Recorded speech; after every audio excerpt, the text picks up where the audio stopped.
Rescuers scrambled to find survivors after that powerful earthquake caused a school and dozens of other buildings to collapse. Then Hurricane Maria leaves parts of Puerto Rico completely devastated before regaining strength and turning its fury on the Dominican Republic. And one-on-one with Melinda Gates. I sit down with a former Microsoft employee, now philanthropist, to talk about the impact of tech on teens and the importance of foreign aid. You make these health investments, you make education investments, they lead to the right things, and frankly, you buy less bullets. All that and more on tonight's PBS NewsHour.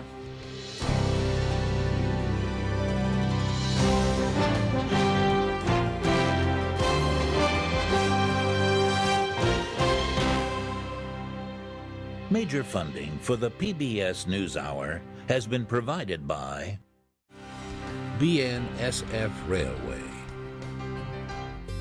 and by the Alfred P. Sloan Foundation, supporting science, technology, and improved economic performance and financial literacy in the 21st century. Carnegie Corporation of New York, supporting innovations in education, democratic engagement, and the advancement of international peace and security at carnegie.org. And with the ongoing support of these individuals and institutions.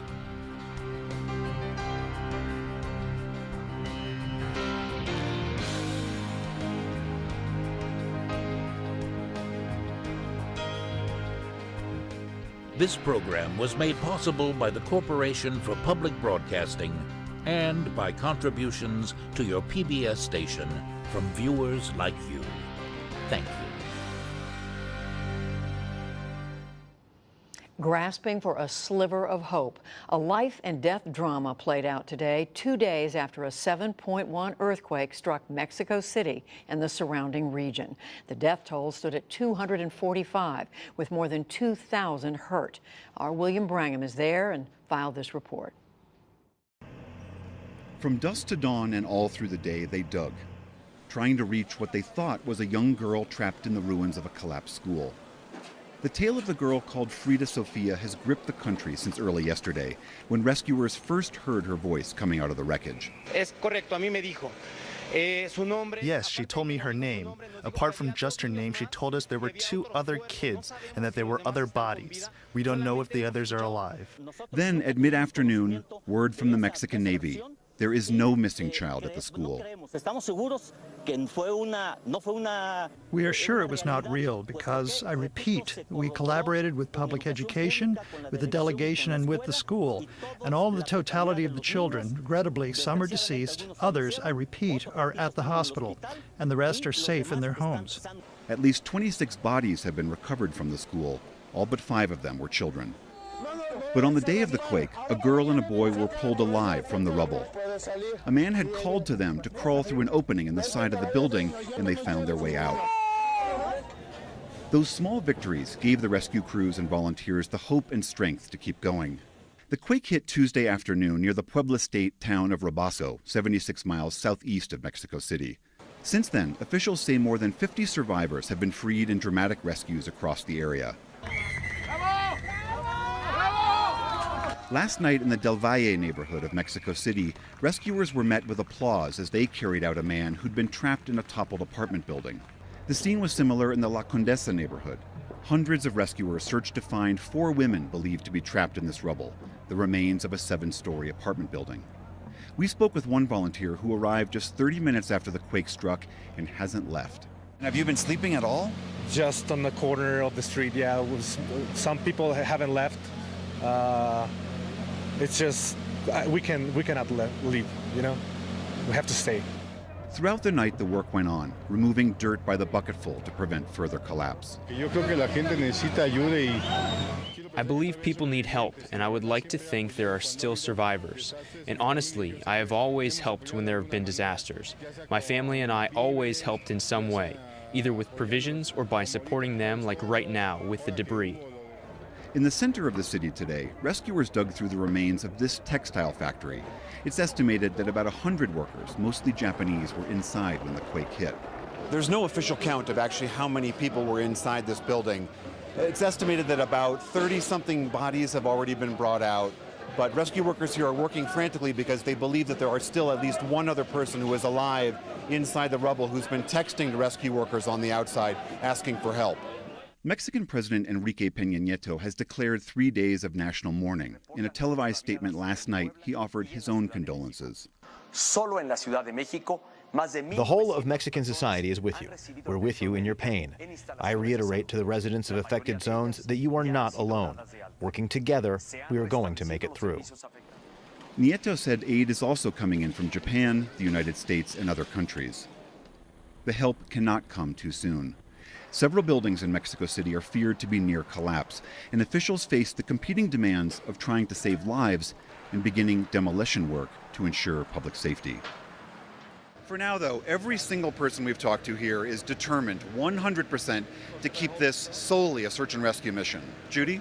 So, William, you've now been to a couple of these collapsed sites. Tell us what it's like. The overwhelming response here is pretty incredible. There are hundreds of people from all over the country and from other countries as well volunteering their time. They're taking time off work. They're coming from all walks of life. I met shopkeepers, construction workers. I met a guy who runs a shop. Everyone just feels an incredible pull to come out here and try to do something, anything, to help find anyone that might be left in this wreckage.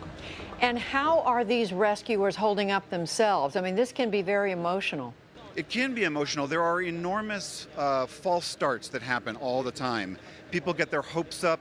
They hear a rumor, the crowd is suddenly silenced because they're told that there's a sound that's come out of one of the rubble piles. Everyone gets silent immediately. It's an incredible sight to see where hundreds of people who have been working in very chaotic circumstances get this upraised fist signal to be quiet, and they all do. So the fact is, though, most of the places we've been to, they've only been just that, false alarms. We haven't seen anyone come out of the wreckage alive in over a day. One of the great disappointments here, of course, has been the news that the girl that was thought to be inside this collapsed school may have turned out to simply be just hope or a rumor or wishful thinking. I mean, the recriminations now afterwards on social media, everyone is now blaming one of the biggest television stations here for feeling like this story got hyped. And so there's a lot of disappointment there. But still, people are eager and hopeful that they still might find survivors somewhere in this country. That's so tough. And William, is it your sense that the teams who are doing the rescuing have the supplies they need? They absolutely do. In fact, there is again, characteristic of the response here in Mexico City. Volunteers have been overwhelmingly donating food, water, medical supplies, masks, goggles. I mean, we've heard from several people that they don't need any more of that. They are more than well taken care of here. All right, William Brangham reporting for us from Mexico City, where they're still dealing with this terrible earthquake. Thank you, William. You're welcome, Judy. And just moments ago, Mexico's president confirmed that the death toll from the earthquake has now risen to 273. And now to Hurricane Maria. The confirmed death toll across the Caribbean rose to 19 today, nearly all of them on the island of Dominica. Reports also began coming in of widespread damage in Puerto Rico after it took an all-day pounding on Wednesday. John Yang has that story. Across Puerto Rico today, more rain. In some spots, as much as 3 feet is forecast to fall by Friday. Flood warnings cover the entire island. Parts of San Juan were under several feet of water after the storm surge rushed in. Residents emerged from an overnight curfew to face the first clear view of the devastation. Clothes and belongings strewn about, trees and power lines downed, red tile roofs splayed across streets. 85% of the houses are gone in the neighborhood. Hardest hit? Puerto Rico's smaller coastal towns like Guayama, near where Maria made landfall. It's lost all communications. Puerto Rico was absolutely... In New York today, President Trump used apocalyptic terms, saying the U.S. territory has been obliterated. Puerto Rico is in very, very, very tough shape. Their electrical grid is destroyed, so we're starting the process now, and we'll work with the governor and the people of Puerto Rico.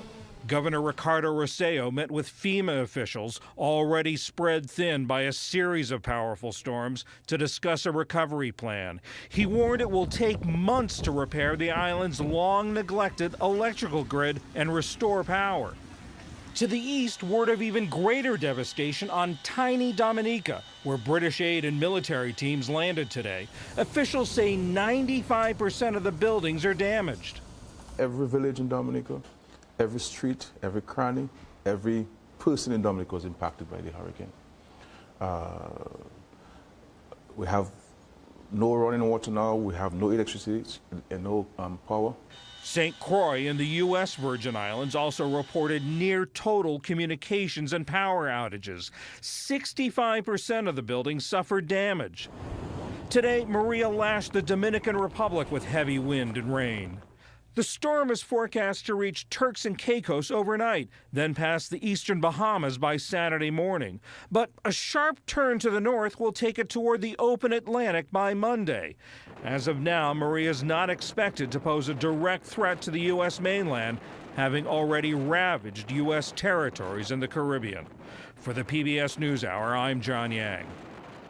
From natural disasters to nuclear diplomacy, President Trump ordered new sanctions today aimed at crippling North Korea's nuclear and ballistic missile programs. The order allows for targeting individuals and companies that trade with North Korea, including foreign banks. The president made the announcement during a lunch with South Korea's President Moon Jae-in and Japan's Prime Minister Shinzo Abe. For much too long, North Korea has been allowed to abuse the international financial system to facilitate funding for its nuclear weapons and missile programs. Tolerance for this disgraceful practice must end now. Later today, North Korea's leader Kim Jong-un called President Trump, quote, deranged, and said that he will, quote, pay dearly for his threats.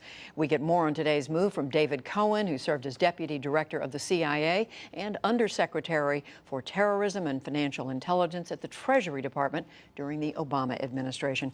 David Cohen, welcome back to the program. So how significant is this move by the president? I think it is actually quite significant. These new sanctions that the president issued today with an executive order create some new, real, and meaningful authorities for the United States to impose sanctions, both on businesses that are working with North Korea and what is, I think, quite significant, financial institutions that are working with North Korea. It is a combination, really, of what had been imposed on Russia and what we had done with respect to Iran that really ramped up the pressure there. So there had been sanctions against North Korea. How is this different from what had been done before? Well, most significantly, this authority allows what are called secondary sanctions on foreign financial institutions, which most significantly are Chinese banks. So what it says is any Chinese bank or any foreign financial institution that is working with designated, so sanctioned North Korean entities can be cut off from the United States. That puts real pressure on those banks. And the president today said that they need to make a choice between working with North Korean institutions or working with the United States. So meantime, David Cohen, the Chinese government announced today that it is ordering its banks to cease doing any business with North Korea. So what does that tell you? Well, that tells me that the Chinese may have known this was coming and are taking steps to protect their financial system from the risk that one of their banks will get caught in these secondary sanctions. They're telling their banks, back off from North Korea, don't do business with North Korea. That will protect them from the possibility that they will be sanctioned by the U.S. And what does all this mean for North Korea? I just read the quote, the comment today from Kim Jong-un. What does it really mean for their country? Well, Kim Jong-un is a master of over-the-top rhetoric. We should look at what they do, not what Kim Jong-un says, because he's very practiced in that sort of rhetoric. What these sanctions, I think, mean is, I think it's a signal to the North Koreans that the United States is trying to maximize pressure. But with that, and in all the statements from the White House today, came the hint that if there was a potential negotiation here about the nuclear program, that the United States was open to hearing that out. So I think it's a possibility for a negotiation. So potential pain for them not having this business, but an opening is what you're saying. Exactly. And real significant pain if the United States follows through on imposing sanctions under these new authorities. All right. David Cohen, thank you again. Thank you. Appreciate it. And in the day's other news, President Trump's one-time campaign chairman, Paul Manafort, is acknowledging that he offered private briefings to a Russian billionaire tied to the Kremlin. But a spokesman says that the offer was, quote, innocuous and that no briefings ever occurred. The Washington Post reports that it happened just before last summer's Republican National Convention. Manafort left the campaign a month later. Facebook says that it will give Congress the contents of some 3,000 ads bought by a Russian agency last year. They appeared during the U.S. presidential campaign. Congress has been pressing for details of the ads as part of probes into possible Russian meddling in the election. There is word that one-time pro football star Aaron Hernandez had severe signs of the brain disease CTE. Boston University confirmed it today based on a study of his brain tissue. Hernandez played for the New England Patriots before being convicted of murder. Last April, he hanged himself in his prison cell. And on Wall Street, the Dow Jones Industrial Average lost 53 points to close at 22,359. The Nasdaq fell 33, and the S&P 500 slipped 7. Still to come on the NewsHour, the chances President Trump could renegotiate the Iran nuclear deal. On the heels of Hurricane Harvey, why flood-prone communities are not insured. Melinda Gates on the role of U.S. aid abroad, and much more.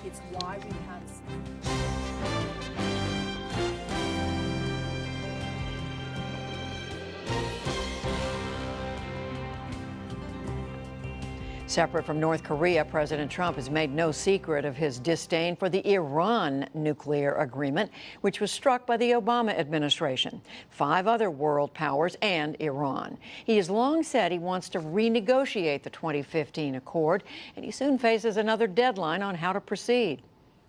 The president denounced the agreement again Tuesday at the United Nations. The Iran deal was one of the worst and most one-sided transactions the United States has ever entered into. Every 3 months, the president must decide whether to recertify that Iran is in compliance with the nuclear agreement. Mr. Trump did so in April and July and must decide again by October 15th. Yesterday in New York, amid shouted questions from reporters, he said he's made up his mind. Well, I have to say. Okay. Can you tell us? International monitors say Iran is holding to the letter of the deal. But the Trump administration says Iran's continued ballistic missile development and its destabilizing activities in Syria, Yemen, and elsewhere violate the spirit of the agreement. Secretary of State Rex Tillerson met with all parties to the deal last night, including Iran's foreign minister, and aired another concern afterward. And that is the sunset clause, where one can almost set the countdown clock to when Iran can resume its nuclear weapons programs, its nuclear activities. The Trump White House is now pushing to reopen and renegotiate the accord, known by the acronym JCPOA. That's a non-starter for the Iranians. President Hassan Rouhani yesterday in New York. This agreement is not something that someone can touch. Either the JCPOA will remain as is in its entirety, or it will no longer exist. For its part, Tehran says the U.S. is violating the deal by discouraging investment in Iran. Rouhani also said that if the U.S. pulled out of the agreement, Iran could restart its uranium enrichment. For more on this, I'm joined from New York by Rob Malley. As special assistant to President Obama, he was the lead senior White House negotiator for the agreement. He's now a vice president of the International Crisis Group. And Stephen Rademacher. He was the head of the State Department's Bureau of International Security and Nonproliferation during the George W. Bush administration.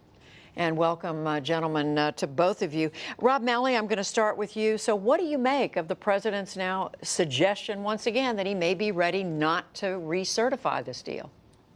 Well, I don't know if the writing is on the wall, because with the president, he could change his mind. But I think all the indications from him and from members of his cabinet or that he's determined not to certify Iran's compliance come up mid-October, which is a decision which would be based on no evidence, since the International Atomic Energy Agency 8 times has certified that Iran is in compliance. The U.S. State Department has agreed that Iran is in compliance. Secretary Tillerson himself has said that, technically speaking, Iran is in compliance, and all of the other co-signatories of the agreement say that Iran is in compliance. So that would be a faith-based or a political decision, not an evidentiary decision, which would have very, very negative consequences, not just in terms of Iran perhaps resuming its nuclear program at a much more rapid pace, but also the credibility of the United States and the word that it gives when it agrees to a deal. That credibility would be seriously undermined. And then we just heard talk about North Korea, and it is quite extraordinary that we would be not only creating a new nuclear crisis when we don't need one, when we have one in North Korea today, but that we would be sending the message to the North Koreans, don't believe our diplomacy, don't believe any deal we enter with you, because we could revisit it the next month. Stephen Rademacher, what do you make of the fact that the president may just go ahead and not recertify?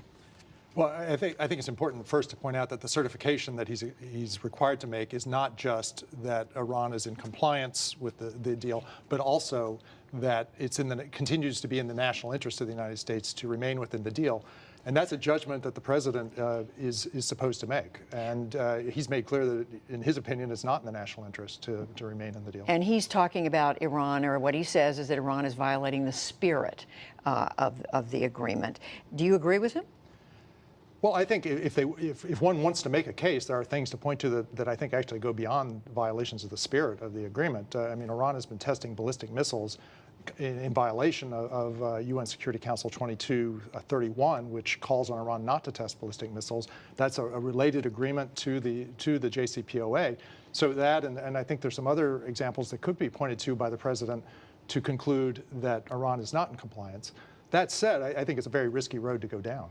What do you mean? Risky road in what sense? Well, because it sets in process a chain of events that probably leads to the reimposition of U.S. sanctions on Iran, and it puts the United States in a position where we may be in conflict with some of our allies over how to proceed. Yeah, and I want to get to that. But Rob Malley, you just on the basic point of whether Iran is in compliance or not, you have a different view. It's not a matter of a view. I mean, everyone who's looked at it, and I'm not just talking about foreign countries, the French, the Germans, the Brits, the European Union, the atomic energy that does the monitoring, but the United States itself, the State Department, has certified several times that Iran is in compliance, and Secretary Tillerson said it himself. So I don't think it's a matter of debate. Iran is in compliance. The deal is working, and the deal has worked in ways that has put us far further from the risk of a nuclear-armed Iran than we were when the deal was first entered into. So we are in a better position, and Iran is living up to the deal. Now, on this question of the spirit and the technical adherence to the deal, I think when it comes to an issue as serious as a nuclear deal that's supposed to prevent Iran from acquiring a nuclear bomb, we should deal with technical facts, not with spirits. I don't know what these spirits mean. The other issues, ballistic missiles, Iran's support for terrorism, those are divorced from the JCPOA. They should be dealt with. They can be dealt with sanctions and other means, but they have nothing to do with the JCPOA, and that was very clear to us. It was very clear to the Iranians and to all the other negotiators. You want to respond? Well, we haven't seen the president's certification, so we don't know what he'll say. As I pointed out, part of the certification is that it's in the U.S. national interest, and that's not an international judgment that's to be made. It's not a State Department judgment. It's a judgment by the president. So, I mean, that certainly would be one basis upon which he could withhold his certification. I do think Iran has engaged in a variety of activities since previous presidential certifications that the president could point to as more than just violations of the spirit. He could claim they are violations of the letter. Stephen Rademacher, let's come back to that point I think you were getting at a moment ago, that if this happened, what would it mean for the deal? Would the whole deal collapse? I mean, there are other countries who've signed on to this. What would happen? Well, it's a little bit unclear. Ambassador Nikki Haley gave a speech recently in which she outlined this procedurally what will happen. And in the first instance, all that happens if the president fails to certify is that a process is triggered where Congress gets to consider whether to pass legislation to reimpose sanctions. We don't know whether Congress will pass that legislation or not. So, but in the first instance, what this does is it puts Congress on the hook to consider whether it wants to reimpose sanctions. What do you think would happen, Rob Malley? I know you don't want it to happen, but if the president says I'm not recertifying this, what happens to the deal?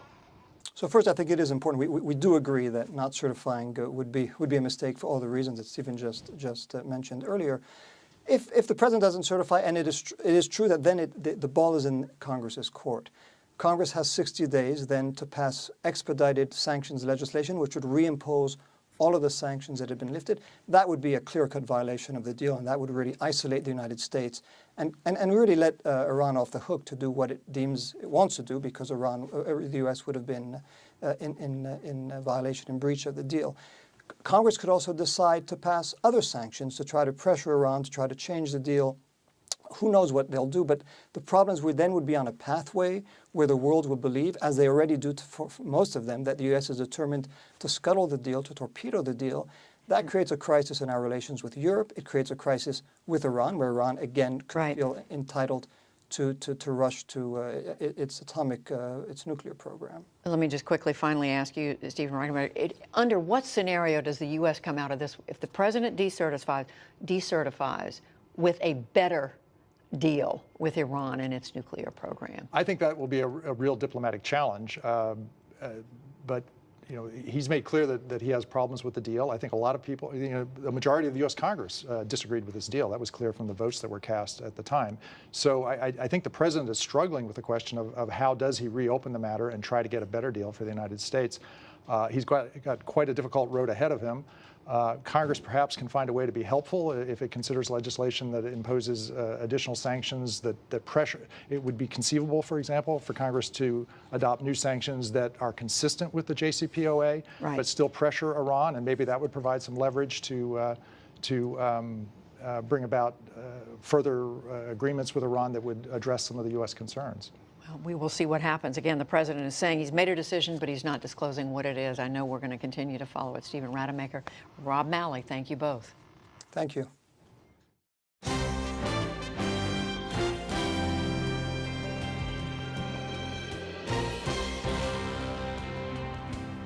This hurricane season has seen one devastating storm after another. Harvey, Irma, and now Maria have left communities in ruin in their wake and put a spotlight on the problems plaguing the U.S. National Flood Insurance Program. That's the subject Paul Salmon tackles on our weekly economic series, Making Sense. And in 1984, that's the roof we were taken off of. You went up onto this roof? Yes. Lenny Schuchter lives in Pequannock, New Jersey, a little too close to the Pompton River, a tributary of the Passaic. It was a 24-foot boat pulled up alongside the roof. And how long were you up there? About 4 hours. The spring storms of 1984 were a once-in-a-century event, which is why Schuchter had no flood insurance. It was not classified a flood zone in 1972 when I bought the house. So then after 84, did you then get flood insurance? Yes. We had to, because what we were eligible for is a loan that was put out by the Small Business Administration. And part of that was you had to have flood insurance. As it turned out, the so-called 100-year floods moved up their schedule. We've had 5 occurrences since 1999. 5? 4 of them were, I guess, what they would call 25-year floods. You know, they're the ones that just went in our basement. So that's 4 25-year floods in...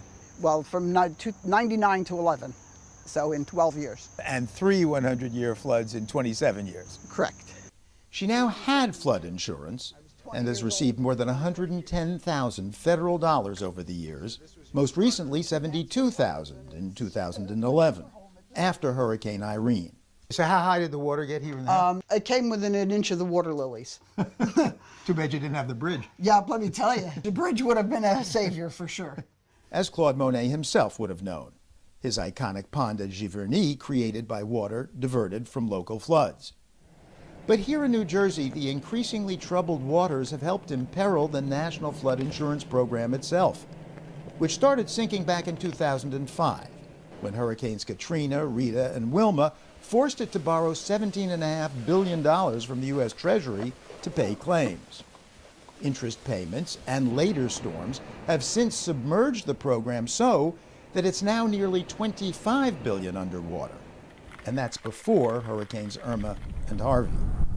The Gulf states, Texas, Louisiana, top the list of repetitive loss claims, but the so-called Garden State is no slouch, ranking third in homeowners who file again and again and again and again. On the banks of the Passaic River in Little Falls, New Jersey, flood expert John Miller. This is one of the ground zeros for flood repetitive claims. In this area, we had flooding in 2007, 2010, and 2011 twice. So how high did the river rise? The water's about 1 foot right now. It came up another 13 feet, twice as high as I am tall. So the water came up, well, it would be almost to the second story of houses like that, right? Yes, certainly well over the first floor of those homes. Around Houston, only 15% of homeowners were insured against Harvey's water damage, partly because the government's outdated flood maps didn't reflect the true risk. In the Passaic watershed, though, which has been flooding famously since 1903, about a third of homes are covered. And if built before the government started publishing flood zone maps in the 1970s and 80s, owners get a hefty discount. Lenny Schuchter pays only $200 a month for a risk that no private insurer would cover at anywhere near that price. The shed back here is 12 by 32. In 2011, that became an ark. And it floated, it broke down the fence, and it ended up in the driveway. And this raises the question that prompted our trek to the Garden State. In bailing out homeowners like Lenny Schuchter, are we taxpayers encouraging them to buy and stay put in places so flood-prone it puts them and taxpayers at inordinate risk? Back in the 1960s, when the National Flood Insurance Program was created, the private market wasn't insuring flood-prone areas. Because they were going to lose money on it. Because they were going to lose money. Flood risk is different than auto. It's different than homeowners, fires. Because if insurers pay out more in claims than they get in premiums, they go broke. But in places like Pequannock or Little Falls, you're in a floodplain, right? The people that are purchasing flood insurance are flood vulnerable. That is, the people who are most vulnerable are the ones buying the insurance. Absolutely. And we're talking up to $350,000 per claim. But then if you provide insurance at below market rates, you're encouraging people to come live in a dangerous place. That's why the flood insurance program is not just an insurance product. From the get-go, that is, federal flood insurance included money for mitigation, measures to prop up substantially damaged homes or tear them down. We bought out approximately 75 homes here on both sides of the highway. Engineer Joe Golden, Pequannock's point man for flood insurance. After Irene, the town, well, wised up and secured funds to buy out the most flood-prone homes. So this is housing lot after housing lot reclaimed by nature. Right. The other form of mitigation, elevating homes at $100,000 to $200,000 a pop. The larger holes up on the second story, that's where they put the steel beams through, and where they put the jacks, they jack the home up. Federal grants reimburse homeowners for the cost of raising their houses and living expenses for several months while the work is being done. Those openings that are near the ground, those are flood vents that allow water to go in and out during flooding, and that prevents the block from collapsing. And that's why FEMA's giving us the money. They don't want to pay out $80,000, and then we have another flood and they pay another $80,000. We have another flood and they pay another. So Pequannock now boasts a home with a Roman aqueduct. This is particularly good for floodplain management because of the openness. A French chateau. The whole bottom floor there, they've made it look as if it's living space, whereas it really is just storage space. A country cottage. And in my opinion, it's probably the nicest elevation in the community. A colonial on steroids. And how much is that house This worth house now? Recently sold, I'm told, for $490,000. $490,000? Yeah, $490,000. Because it's supposedly protected. Mm-hmm. But it is protected. Their insurance is going to go way down. Down to about $600 a year versus up to $9,000 for the unelevated once federal subsidies are phased out. But that still begs the big question: the continued role of government flood insurance, even in the face of rising tides. Some do say that it encourages development in the floodplain. Some would say that it's an affordability issue. Floodplains are some of the affordable properties. Well, but they're affordable because they're dangerous. That is right. Lenny Schuchter wishes she'd been offered a buyout, but has applied for a grant to elevate instead. The grant is for $196,000, more than her house is now worth. So if you didn't have flood insurance, would you just leave? Probably not, because I wouldn't be able to sell it. Now, here's our map that shows that the areas have been redefined as floodways. Pardon the metaphor, but a lot more people are going to be in Lenny Schuchter's boat once new government flood maps take effect. We went from 250 feet floodway to now 3,000. Wow. An additional 284 homes in tiny Pequannock, says engineer Joe Golden, hiked to the highest risk category of flooding just 2 weeks ago. And in a hitherto dry part of town, this purple area was added into the floodplain.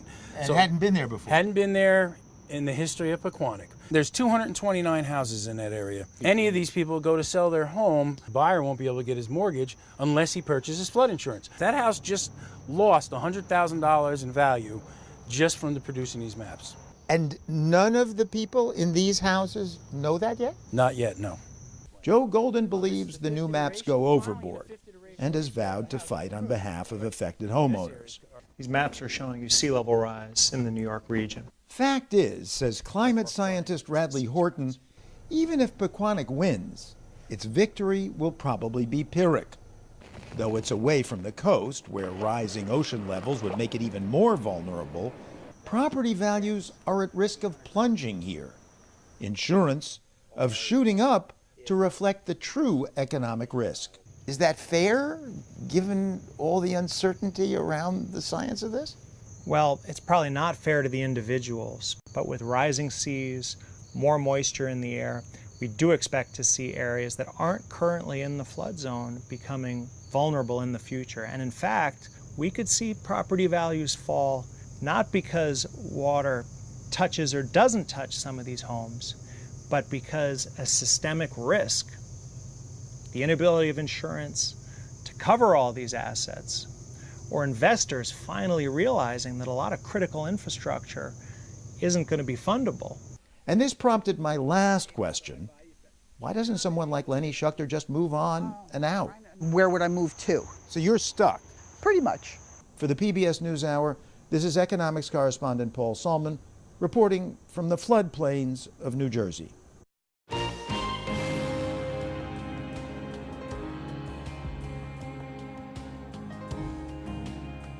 This week, as President Trump addressed the UN General Assembly in New York, repeating his America First approach to world affairs, Bill and Melinda Gates were also in town, hosting a conference to unveil results of a 3-year Gates Foundation study assessing progress on some of the world's major health issues.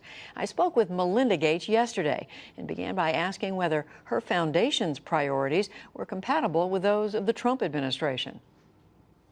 Well, I think the messages that you're hearing there are different than the messages that we're giving. We're really trying to reinforce what 193 nations set out to do 2 years ago. They set these set of sustainable development goals and if we follow those goals, just like the previous goals that they set the previous 15 years, we will see incredible progress around the world. But Bill and I really believe that that takes nations reaching out to one another. We know that progress is possible. We've seen it. Childhood deaths have been cut in half. Poverty's been cut in half. Maternal mortality's been cut in half. But that's because of people working together. And that's really the message that we're giving. We need to keep up this progress, but this progress is not inevitable.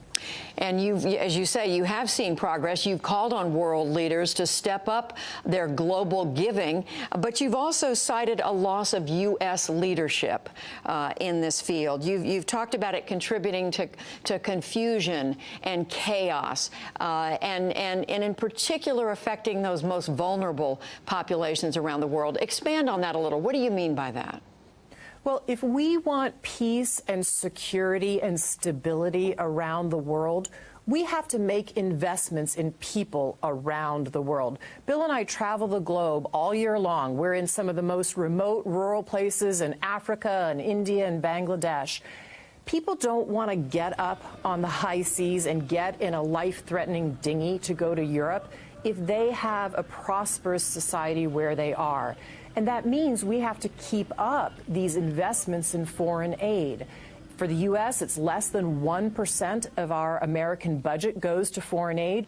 But those investments are what means people have health and they have prosperity around the world. It also means if we make the right investments, we won't have things like Ebola show up on our doorstep or Zika. We have to make these investments, and even the generals are talking about the fact you make these health investments, you make education investments, they lead to the right things, and frankly, you buy less bullets. And so that's the thing that's right for the American people to do. How worried are you, though, that those investments on the part of the United States may be cut significantly?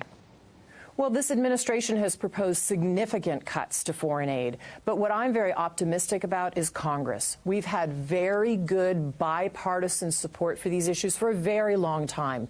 President Bush was the one that came up with the first emergency AIDS plan for relief.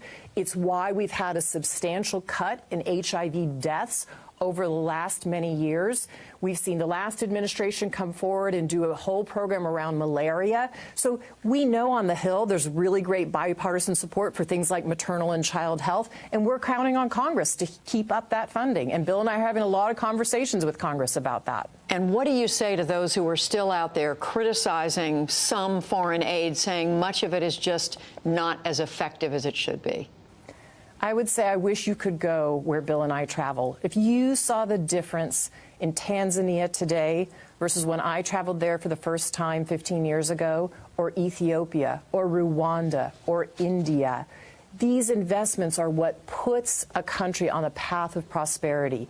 If you look at our investments in South Korea, they moved from a low to a middle income country. They now give aid to the rest of the world. We can put all countries on that trajectory, but we have to make these investments up front. Melinda Gates, a few other things I want to ask you about. One is something you've written about recently, the effect of technology on children. You wrote a column for the Washington Post in which you said despite the fact you'd spent much of your life, your career, in tech and in the tech world, you were not prepared for what it meant to try to parent children in this environment. What have you learned about that? What advice would you share for parents? Yeah, so I'm a fundamental believer in technology. I think it does incredible things for society, but it means we have to be on top of it as parents, and we have to really think about what it means for our children. And what really struck me to write that article was I have a daughter who's going to graduate from college in a year, and I had a daughter who just graduated from 8th grade. We just finished middle school. The difference in just that span of time from my oldest to my youngest daughter was profound in terms of technology. And so as parents, I think we have to be incredibly thoughtful about what our children are doing on that computer that's literally in their pocket. Some parents are putting that computer in kids' pockets at age 5. I think that's far too young. But even what rules we have and being on the same media that they're on. It means we have to learn and keep up with them and be thoughtful about our rules and also thoughtful about when should they not be on their phones so they have real conversations with people and they can empathize with others and not just be online on their phones. More broadly, some of the biggest companies in the tech world are increasingly being seen in a negative light. They're being seen, and this includes Microsoft, being seen as taking on having more and more power, but not taking on and accepting the responsibility that goes with it. And that includes issues like privacy, fake news. You and your husband have obviously been deeply involved in that in the past. What's your take on it?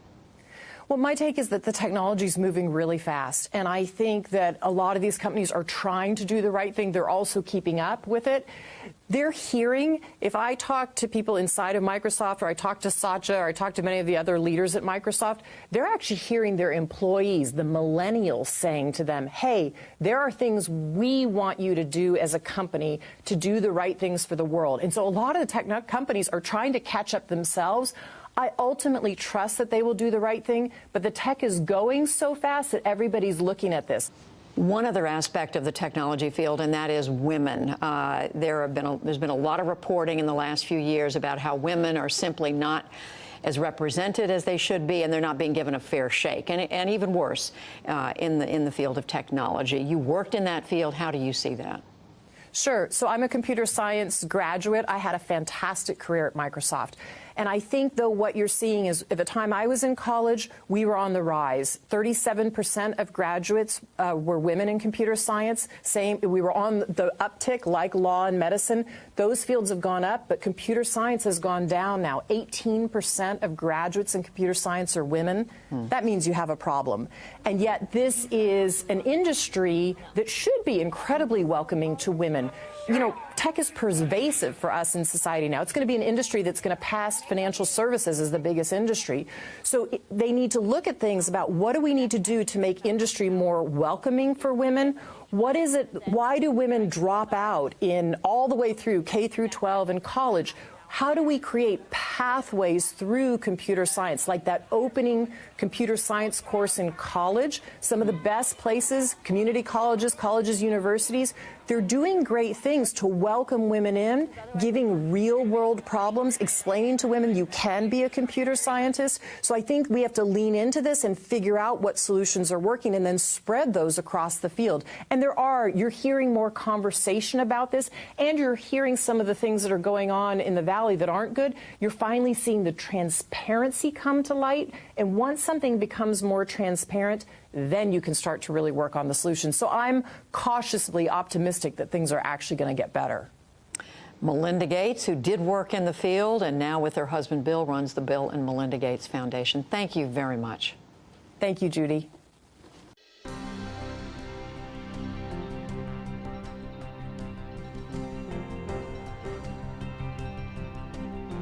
Now, we continue our look at the southern U.S. border, a series in partnership with the USA Today network. Titled The Wall, it explores the complex world of those who live along the border and how President Trump's proposed wall might affect them. Tonight, a visit to some ranches in Arizona, whose owners have seen plenty of changes over the decades.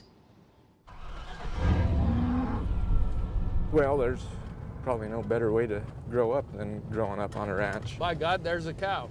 But growing up on the border, it was just interesting to never really see or hear or think of anybody being out there in that remote ranch. And then as I was getting older, realized there's 200-300 people a night going through there.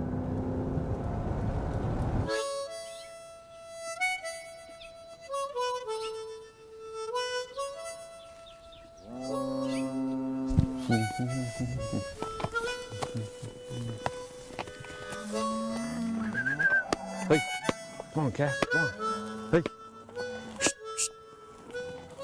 Hey, si piensa que es la vaca, ahí déjala.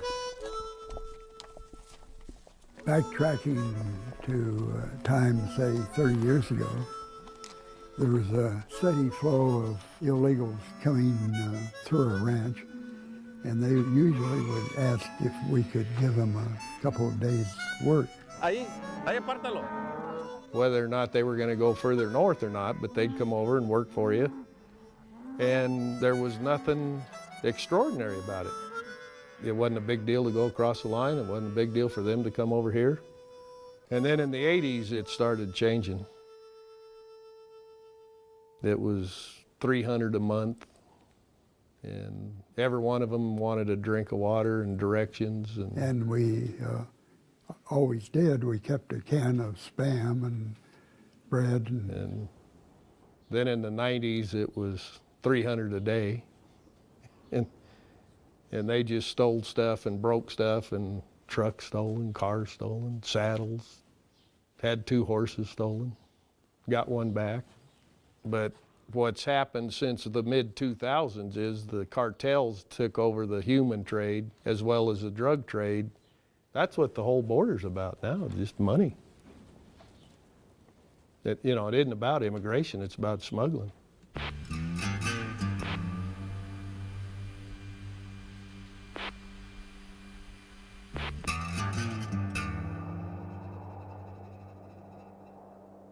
Smugglers are not people you want to run into out in the middle of the ranch.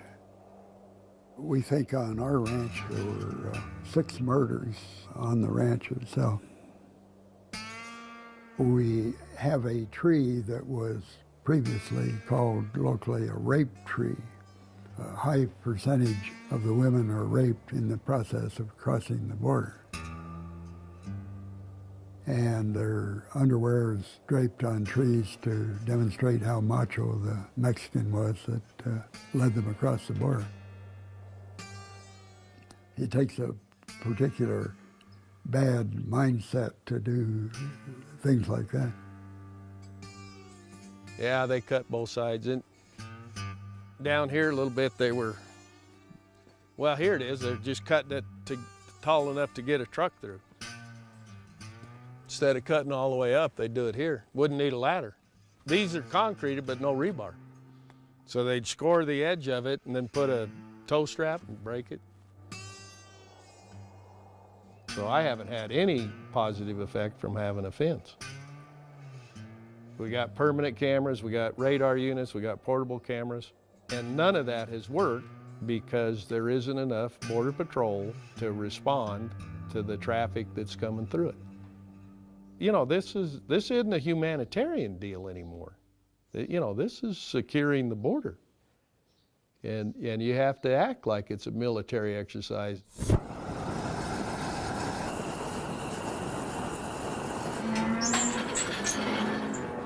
Yeah, there's definitely 2 sides to it. There definitely is. The 2 sides are, you know, what we did today, working outside with my hands and actually producing something every day.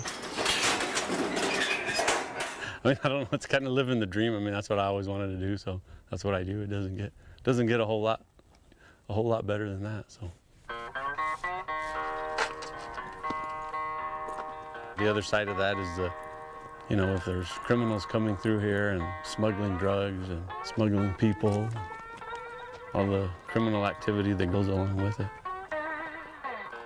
We're waiting with interest to see what happens with President Trump. The number of illegals coming through now there's been a big drop at the time of Trump's election. This is the best it's been in 30 years. And you can find additional videos and stories at thewall.usatoday.com. And now to another in our brief but spectacular series. Tonight we hear from Janet Iwasa, an assistant professor of biochemistry at the University of Utah, who's trying to increase the public's understanding of science at a molecular level using animation.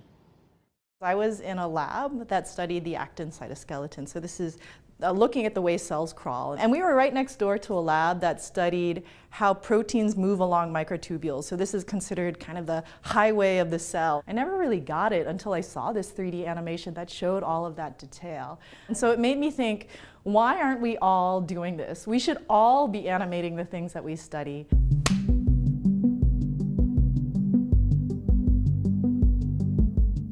The traditional way for a scientist to visualize their hypothesis is using something called a model figure. And it's kind of like a stick drawing representation of cells and molecules where you have one protein, it's a circle, and then another protein, it's a square, and then you draw an arrow to show these things come together. Animation can take a lot of that information and really convey it in a way that's more dynamic and true to what we actually understand. I got this incredible postdoctoral fellowship from the National Science Foundation. I basically said, I need to learn animation to do this. And so I wrote into the grant that I needed to go to Hollywood and learn the best animation software I could learn. The things that a lot of cell biologists and molecular biologists study are basically smaller than the wavelength of light. The animation is a way to tell that story. I think the depth of our understanding of HIV and how HIV works hasn't been communicated, partially because it's really hard to tell those kinds of stories. We have a vast amount of information about how HIV works. Almost every single part of the HIV life cycle has been very clearly defined. But I think the problem is all of this information is locked away in the way that scientists normally share data, which is in publications. And the publications are hard to read, but they're also generally not that accessible. My idea is to use animation to basically take all of that data and to create this visual hypothesis of how we think HIV gets into cells and what it does inside cells and how it gets out.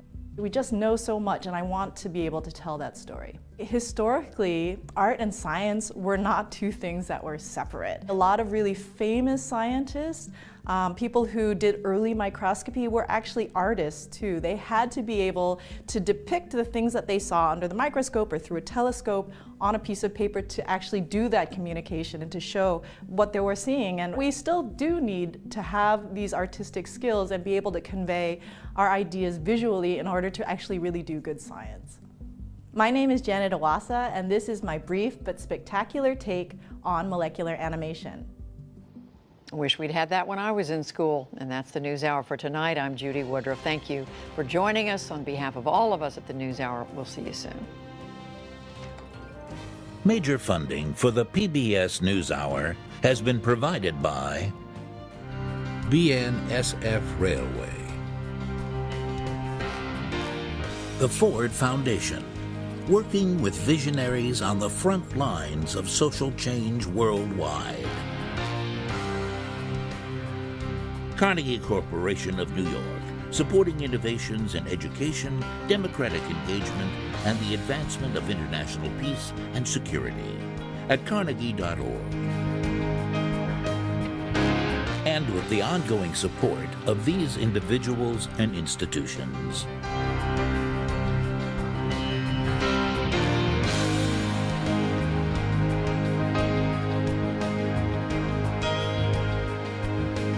This program was made possible by the Corporation for Public Broadcasting and by contributions to your PBS station from viewers like you.